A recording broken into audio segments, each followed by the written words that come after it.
Hi everyone and welcome back to my channel. I have another new Junior Eurovision video for you. This time it's my top 5. Now that we have all the entries, I've put together my top 5. As it currently stands, maybe it will change. Who knows? But I think I've put together a fairly solid top 5 for now. I've been watching other people's ranking videos on YouTube and it's quite interesting how everybody seems to have completely different opinions. Almost every ranking that I've seen is completely different, which is good. It makes it more interesting. So the final, I say final, but there are no semi-finals in Junior Eurovision. So the show is on the 26th of November, which is 20 days time from now, from when I'm filming. So just over 3 weeks to go. Not long, and I will be watching. Hopefully, I do plan to watch it and maybe give a reaction to the live televoting results as well. I've been trying to think earlier on, comparing this year to last year and to try and work out which one I prefer overall. And maybe I need to think about it a little bit more, but I do wonder if last year was a little bit better in terms of the diversity of the music. Maybe it was just a bit more diverse last year, but maybe not. There are some really good ones this year too, so I could be wrong. Maybe I need to think a bit more about that. So I'll give you my top 5 and then at the end I'll do a little prediction of who I think could win, or maybe a group of countries that could win. I don't think there's a clear winner at all. And then when France won it last year, that was not expected at all. So it could be unexpected yet again. So I'll start with my number 5, and that is North Macedonia, Tamara, Kajime Koi. I think that's how it's pronounced. What I love about this and what I find very impressive about this is that you hear it and you would never think that it was from Junior Eurovision. You think it would just belong in the adult Eurovision. You just wouldn't know, because that's what it sounds like. It sounds like a ballad that you'd hear from North Macedonia or a similar country like Serbia in the main Eurovision, and her voice is amazing. I think that's what makes it so good as well, is her voice is incredible and very mature as well. That's why I think it sounds like it's not necessarily from Junior Eurovision. Her voice is just so good. I really like that instrumental break with those traditional instruments. That sounds really nice. I think this will do very well. I don't know if it will win, because I think with Junior Eurovision, it's the more entertaining and colourful and happy songs that are more likely to win. But there is a jury with Junior as well, and I think it's the type of thing that should do really well with a jury, and it should do really well overall, I think. My number 4, something that will definitely do well, is Armenia. And Armenia is the powerhouse of Junior Eurovision. It's basically like you've got Italy, Sweden in Eurovision, and that's what Armenia is in Junior. It's just, they're just so good at Junior Eurovision, and I just wish, I think everyone wishes, that they would transport that from Junior into the main Eurovision and do what they do in the Junior.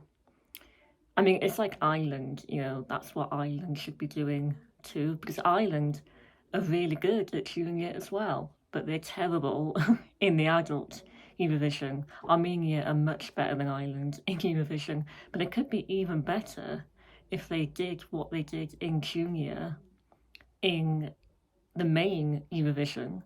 They could win, or they may have even already won by now. So I do wish that they would transport that into the adult Eurovision. That's what they should be doing. But yeah, yet again, Armenia, I think, are going to be a contender to win again. The main thing that you get from this immediately is K-pop. Immediately you just hear that Blackpink K-pop influence. They even have a lyric in the song, "Now You're in My Area," and that is a Blackpink lyric. So it's so K-pop. I think my problem with it is that it's almost too K-pop, like just too predictable. Like they're just kind of trying to be a Blackpink song. But I know that K-pop is very popular and, it's what people like. So it is quite, clever that they've done that. And even though it is very, very K-pop influenced, you can hear the Armenian influence as well. So, it is not completely a copy. It's quite clever, really. This is what a lot of people like. A lot of kids like K-pop. And I think a lot of kids are going to vote for this. And it really could be a contender to win again. And I think, because I was thinking, should I have North Macedonia above Armenia? But actually, I'm looking forward to what this group are going to do on the stage, the choreography, the staging. So I kept this as my number 4 and not my number 5. So yeah, Armenia giving us good stuff as always. They bring it every time, and I'm sure it will be a contender to win the whole thing, maybe, or be in the top 5 at the very least. So yeah, Armenia. My number 3 is the Netherlands, Holding On To You. And I think this was actually the first, or one of the first songs to be released, I think. And it has pretty much been a favourite to win right from the start, but it may have been overshadowed a little bit now by Armenia and a few others, but it could still be a contender to win. This is very modern, quite current. They perform it very well because we've seen live performances from them. There was a national final, so it does come together quite well. I think they're good performers. I think they do it very well. That dance break in the chorus. The problem I have is that it's very predictable and familiar. It's like we've heard that kind of dance break beat drop in millions of other songs before, and it actually sounds a little bit like background or introduction music. It's kind of like the type of thing you'd hear. You've got those YouTube videos uploaded by the official channel, Eurovision YouTube channel, and they've got that background music. That sounds exactly like that. Or maybe even like the flag parade music, like This Belongs in the background or something like that. And it just sounds like we've heard it so many times before. So yeah, there is that. But overall, I think the song does stand out as being one of the more kind of modern friendly, like radio friendly songs, and I think it will do very well. I don't know anymore if it will win. Maybe not now we've got other stuff like Armenia. Um, but no, it is good, and I think it will go down very well. Although now I think of it, like the more I'm talking about it, the more I think actually maybe I should move this down. And maybe it's not my number 3. um, but yeah, I do like it. Okay, so here we are, my top 2. I wonder if you've worked it out by now. I think if you follow me on Twitter, link in the description below, then you probably know my favourite, but we'll get to that in a minute. But for now, my number 2, and they are very close, my top 2, I really do like them both. But my number 2 is Spain. I love you, mon amour, je t'aime. I really do like this. I always have. I liked it.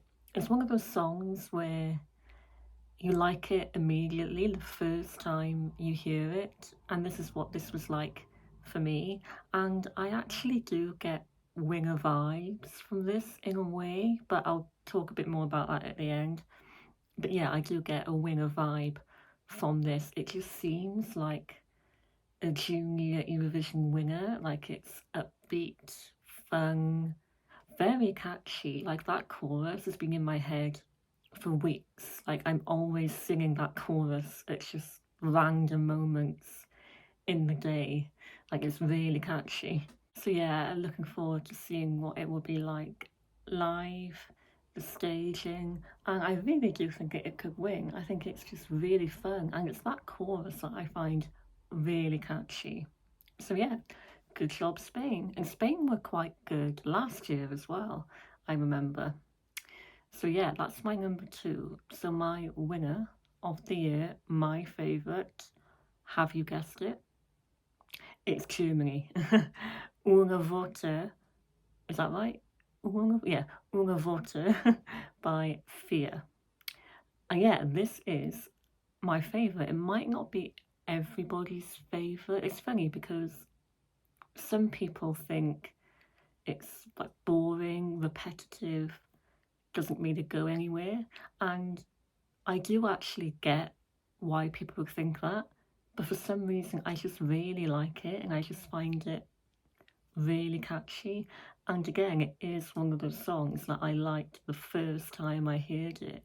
They came out with not the whole song at first, but like the first minute of the song. And I heard that and I wanted to hear the rest of it straight away. So that just shows that it grabbed me immediately.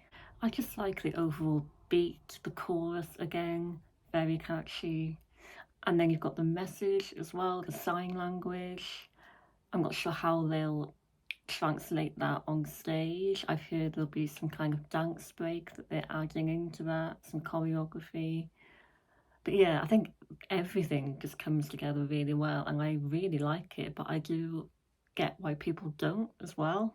It's strange, it's just I liked it as soon as I heard it, and it is quite close between Germany and Spain because I kind of like them both equally. So it was hard to kind of work out which one to put as my winner. But with this song, because I've been kind of interested in it throughout the whole journey of this season, I have like a loyalty to it. So I think it has been my favourite all along, really. But Spain is very, very close behind. Realistically, I'm not sure how well this could do. It's quite hard to predict. Like, as much as I would like to think, oh, this would be really nice to win, it might not. And we'll come to my little winner prediction bit in a minute. But first, I just want to shout out some songs that didn't quite make it into my top five.